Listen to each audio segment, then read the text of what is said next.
Ngày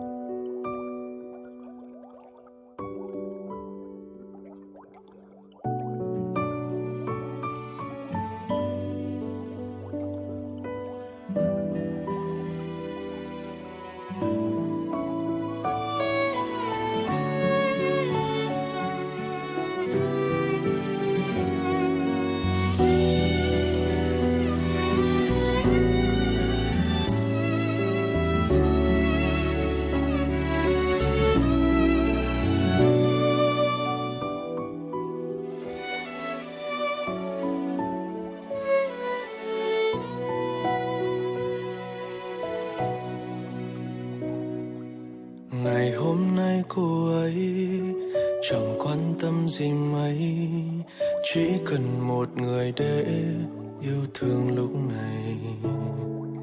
Ngày hôm nay cô ấy muốn đi để mua một bó hoa, trang trí nơi đẹp nhất trong nhà. Cô ấy hay buồn lúc mưa, thích nghe câu ca ngày xưa. Những lúc khi trời đông nhớ vòng tay ấm nồng và ôm cô ấy thật lâu. Người ấy vì thương tôi, chờ đợi tôi cũng lâu rồi, mà tình yêu cứ xa vời nên cô ấy đợi. Ngày ấy gần bên thôi, một giây thôi cũng không rời, nhưng vì lo nghĩ cuộc đời nên mới cái xa thôi. Người hãy dần thay thôi, gọi cô ấy thức giấc và chờ cô ấy trước ngôi nhà, đưa cô ấy là cả. Người yêu của tôi ơi, hãy tha thứ cho anh, đã yêu em khi chẳng có chi trong cuộc sống.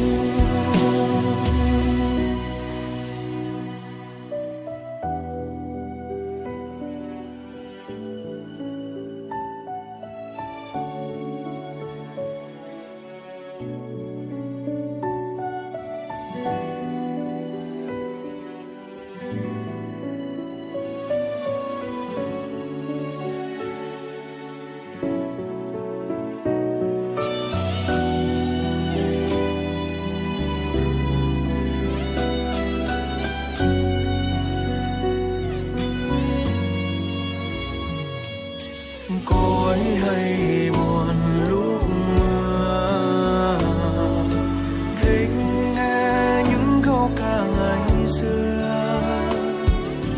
Những lúc khi trời đông nhớ vòng tay ấm nồng và ôm cô ấy thật lâu.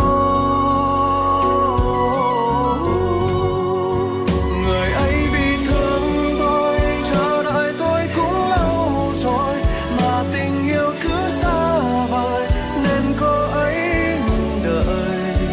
Ngày ấy gần bên thôi, một giây thôi cũng không rời, nhưng vì lo nghĩ cuộc đời nên mới cái xa thôi.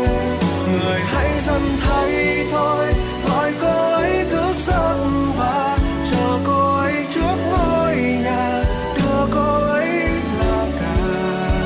Người yêu của tôi ơi, hãy tha thứ cho anh, đã yêu em khi chẳng có chi trong cuộc sống.